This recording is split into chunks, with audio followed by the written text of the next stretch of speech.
This proposition contains an algorithm for finding perfect numbers. Numbers whose measurers add up to itself.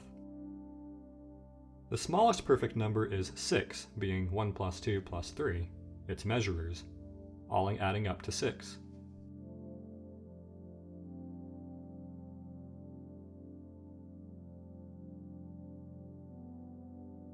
Start with 1 and repeatedly double it, and keep a cumulative sum. When the cumulative sum is prime, we multiply the sum and the latest number we've doubled to get the perfect number. Let's see how this works. We start with 1 and double it to get 2, and so our cumulative sum is 1 plus 2 being 3, which is prime. So 3 times 2 is 6. So we know 6 is perfect. Let's continue. Doubling 2, we get 4, and our cumulative sum is now 7, which is prime. So 7 times 4, being 28, is also perfect. To verify, the parts of 28 are 1, 14, 7, 2, and 4, and their sum is indeed 28. Let's now prove things. Let's say we've performed the algorithm and have the cumulative sum e being 1 plus 2 plus 4 and so forth to sum 2 to the n, which is prime. We need to prove that e times 2 to the n is perfect. Start with e and repeatedly double it to get the continued proportion e to 2e to 2 squared e and so forth to 2 to the n minus 1e to 2 to the n e.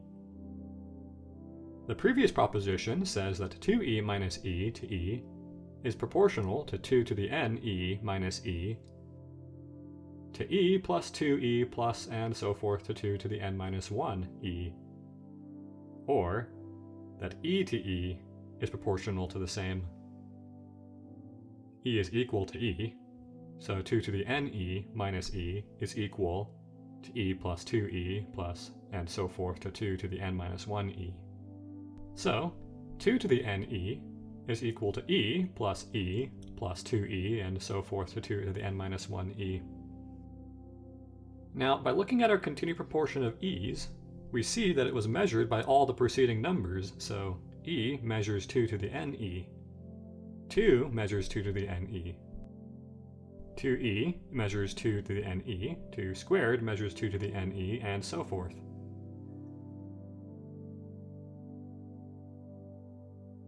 We'll show that these are the only numbers that measure 2 to the n e.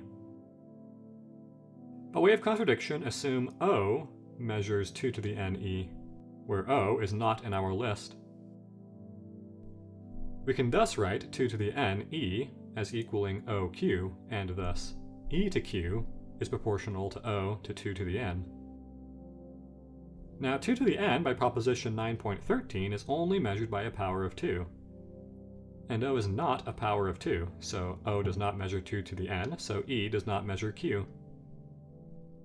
Since E is prime, E and Q are relatively prime, so that E to Q is in least numbers, so E measures O the same way Q measures 2 to the n, and Q is a power of 2, say 2 to the I.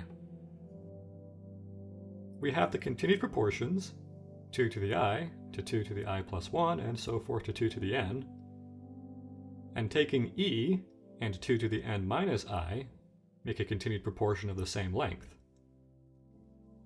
So 2 to the I to 2 to the n is proportional to e to 2 to the n minus I, so 2i times 2 to the n minus I is equal to 2 to the n times e, which is OQ.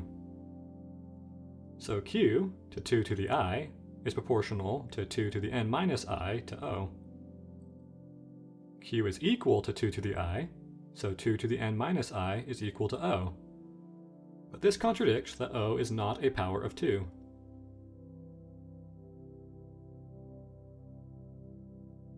Thus, 2 to the n times e is only measured by those numbers from our list.